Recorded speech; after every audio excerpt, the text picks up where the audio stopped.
Je vous retrouve pour le plateau de Regard Croisé. Merci de rester fidèle au programme du soir. C'est nous. Bienvenue si vous nous rejoignez dans ce 4e numéro de Regard Croisé de cette semaine. Encore 4 sujets à aborder avec nos invités. Nous parlerons d'abord de la République démocratique du Congo, révision constitutionnelle. Kabila, Fayoulou et Katumbi s'unissent contre Tshisekedi. Notre deuxième sujet concerne le Mali. Le Premier ministre Choguel Maïga démis de ses fonctions.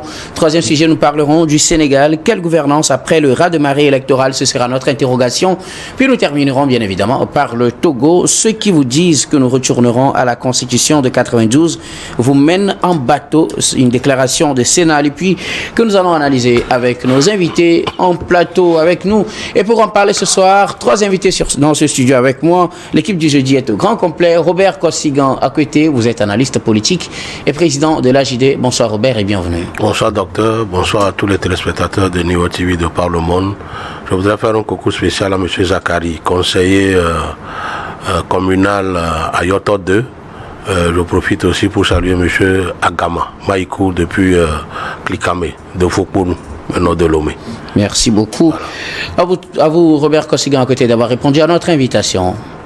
À côté de vous, Emmanuel Vivien Tomi, vous êtes journaliste, directeur général de Plume Libre, également conseiller en communication politique. Bonsoir Vivien et bienvenue. Bonsoir docteur Guillaume, bonsoir aux collègues. Et c'est vrai que le plateau m'a manqué il y a de cela quelques semaines. J'aimerais aussi profiter de cette occasion pour saluer une fois encore la préfecture de l'Avé, remercier la population qui avait quand même porté son choix sur moi, même si je n'ai pas eu de siège. Les résultats de la trésorerie générale ou la trésorerie d'État du Togo montrent que je suis parmi les candidats qui ont quand même eu un bon score et à qui l'État va retrocéder les frais de cautionnement. Donc, une fois encore, merci à tous ceux qui ont voté pour moi. Et ce n'est que le début, on va continuer, on ne va pas baisser les bras. Merci beaucoup à vous, Emmanuel Vivien Tomi, d'avoir répondu à notre invitation. C'est toujours un plaisir. Un plaisir de vous retrouver justement ce jeudi. Notre 3e invité ce soir, Pasteur Edo Komi, vous êtes le président du mouvement Martin Luther King, maire par intérim de la commune Golfe 2. Bonsoir Pasteur et bienvenue. Oui, bonsoir docteur, bonsoir à tous mes co-débatteurs. À côté, a oublié de me saluer en tant que représentant de l'AES sur ce plateau. Puisque justement, on va parler de l'AES. On n'a pas encore fini. Je voudrais m'insurger contre la position de l'Organisation des Nations Unies dans le monde entier. Parce qu'elle a été créée pour la paix, pour le maintien de la paix. Mais regardez tout ce qui se passe avec l'autorisation à l'Ukraine de lancer des armes de l'emporter sur la Russie. Mais ce n'est pas les Nations Unies, c'est les États-Unis qui ont donné l'autorisation. Attends, je dis, qu'est-ce que les Nations Unies... On ne va pas en faire un débat, s'il vous plaît. Qu'est-ce que les Nations Unies disent faites votre introduction. Entre l'Israël et le Hezbollah, avec tout ce qui se passe, le monde aujourd'hui est presque en ébullition. La paix est où? Les Nations Unies sont où? Et elles viendront, c'est les Nations Unies, elles viendront encore faire médecins après la mort. Je m'insurge contre cela en tant qu'une organisation de mouvement Mater, c'est-à-dire de Martin Luther King, porte le nom de Martin Luther King. Je m'insurge contre les Nations Unies et un jour vous me verrez dans la rue pour dire moi seul beaucoup de choses contre les Nations Unies. Un jour ça va venir, je serai seul dans la rue pour dénoncer les Nations Unies et vous verrez cela. On en parlera certainement dans cette émission après en faire débat. Merci beaucoup à vous Pasteur d'avoir répondu à notre invitation. C'est un plaisir de retrouver l'équipe du jeudi au grand complet. Merci beaucoup à vous d'avoir répondu. Et bon retour à Vivien Tomi. Oui, ça fait plaisir. Merci beaucoup. Alors avec vous, nous allons aborder notre premier sujet. Nous prenons la direction de la République démocratique du Congo pour parler de cette révision constitutionnelle. Kabila, Fayoulou et Katumbi s'unissent contre Tshisekedi. Il y a longtemps qu'on les a vus tous les trois ensemble pour la même cause. Les 3 opposants actuels au système de Félix Tshisekedi en République démocratique du Congo ont sorti, disons, un communiqué conjoint, une plateforme pour contester la modification constitutionnelle projetée par le président congolais Félix Tshisekedi. Il appelle les congolais à s'insurger contre cette manœuvre qui permettrait au président Tshisekedi, selon leurs termes, de s'éterniser au pouvoir. Ils disent, peuple togolais, l'heure est grave, réveillons-nous. Pour eux, c'est peuple congolais, excusez-moi, peuple congolais, je reprends, peuple congolais. Justement, je sais pourquoi j'insiste. Alors, des représentants donc de ces partis de FCC, de Joseph Kabila, le représentant également de Moïse Katumbi et également d'autres partis, de Martin Fayoulou également, et se sont réunis dans une déclaration commune. Ces opposants donc ont accusé Félix Tshisekedi de vouloir briguer un troisième mandat en menant donc ce qu'ils qualifient de coup d'État constitutionnel et dénoncent une dérive dictatoriale. Pour eux, c'est une manœuvre tout simplement pour faire un troisième mandat. On en parlait la dernière fois sur ce plateau. Le sujet revient et vous retrouve. Je commence par vous, Robert Kossi-Grand-Côté. Oui, comme on se l'a dit la fois dernière, à la dernière émission, Pasteur Edo a tout dit. Tout ce qu'il a élaboré, il a dit ici, je pense que les leaders comme Fayoulou, comme Katumbi et Kabila l'ont repris. C'est-à-dire qu'il y a beaucoup d'autres choses plus urgentes et plus utiles à faire au Congo que la révision constitutionnelle devant permettre à Tshisekedi Tshilombo de rester à vie au pouvoir ou de prolonger son mandat. Je voudrais emprunter une phrase du président du Bénin, M. Patrice Talon, qui a dit être président de la République n'est pas un métier. C'est-à-dire qu'on n'a pas besoin de s'éterniser au pouvoir avant de laisser une empreinte indélébile sur la gestion, sur la bonne gestion, sur la bonne gouvernance d'un pays. Il faut faire un temps et après quelqu'un d'autre peut venir continuer le chantier amorcé. Je pense quand même que pour cette fois-ci, Tshilombo a déçu plus d'un, et même son papa, qui dans la tombe va se remuer plusieurs fois parce que il ne semble pas être le fils d'Étienne Tshisekedi qu'on a vu tout le temps se battre pour la démocratie. L'alternance est la meilleure manière de passer un pouvoir, c'est-à-dire que faut pas s'éterniser au pouvoir. Cette affaire de changer la constitution pour changer la constitution et rester au pouvoir n'a pas de sens. Alors, Félix Tshisekedi, comme vous le suivez, il est revenu sur la question le week-end dernier.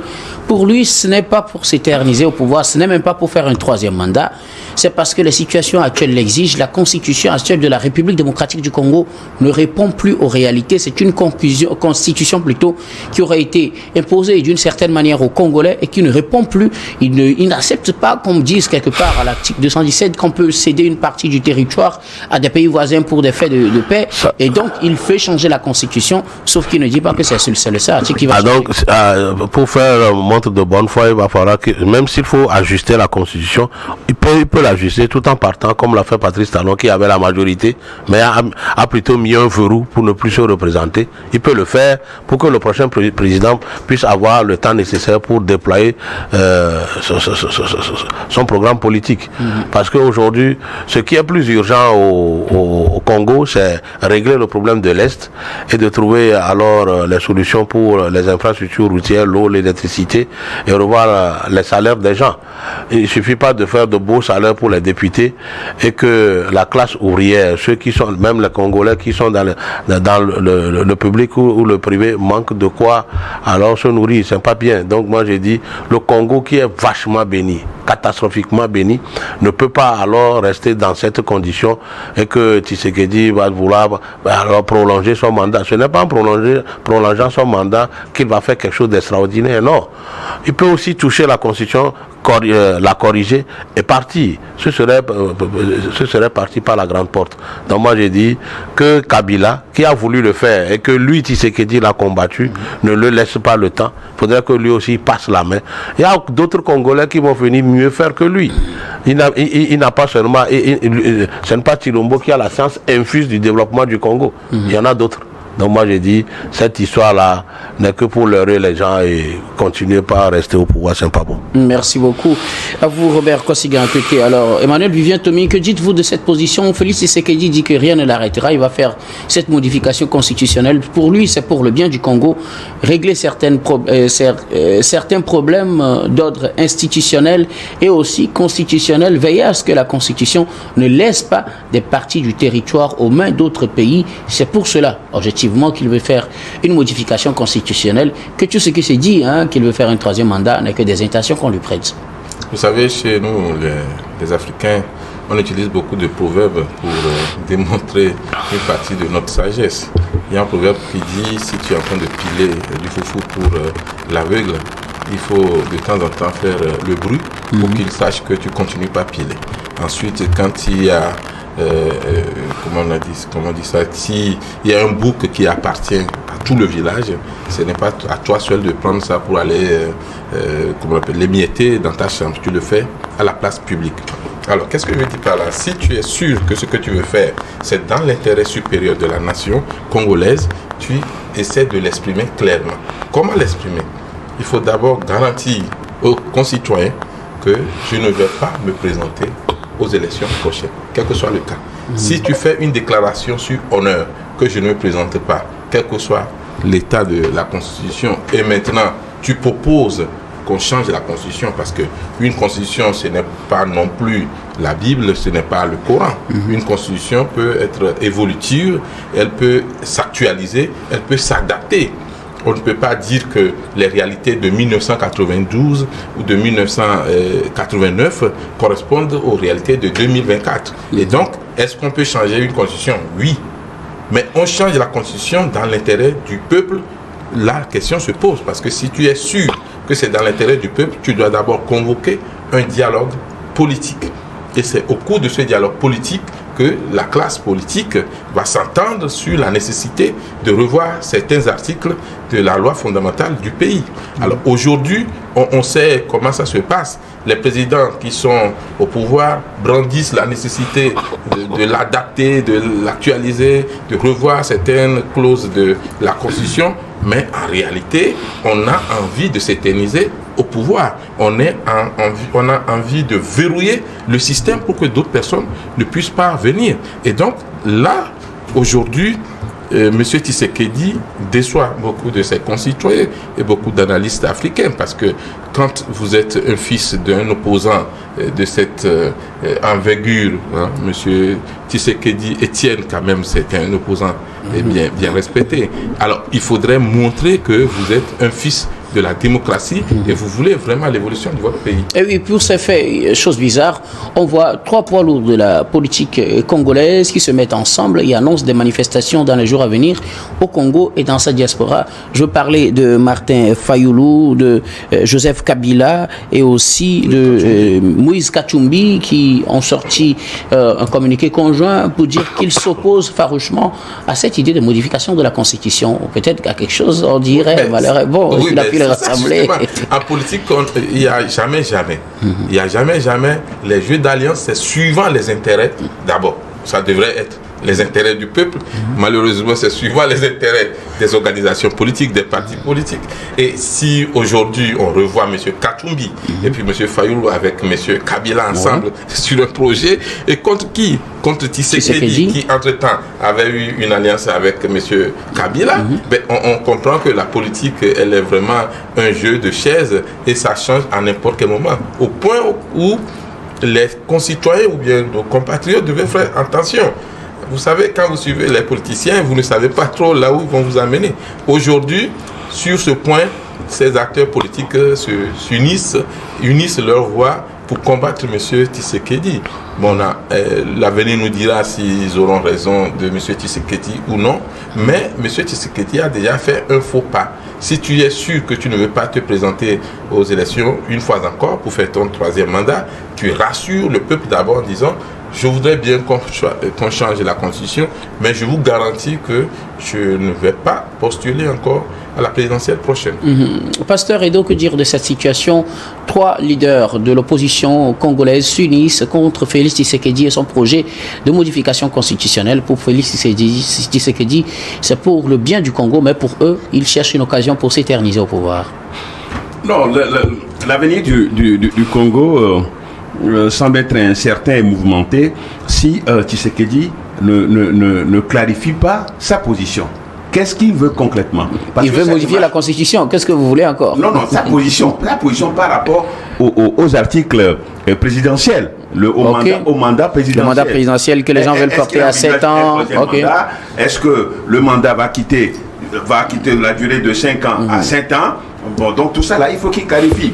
Et il faut qu'il dise que, il faut qu'il promette aux Congolais que je ne toucherai pas à ces articles. S'il le dit et que c'est une déclaration sur honneur, alors ça va rassurer les Congolais. Et surtout, cette démarche, sa démarche est controversée. La démarche est controversée et c'est ça aujourd'hui qui fait que des leaders politiques historiquement opposés, historiquement opposés, Fayoulou, Katumbi et Kabila qui se retrouvent, alors là, je dirais que quand l'intérêt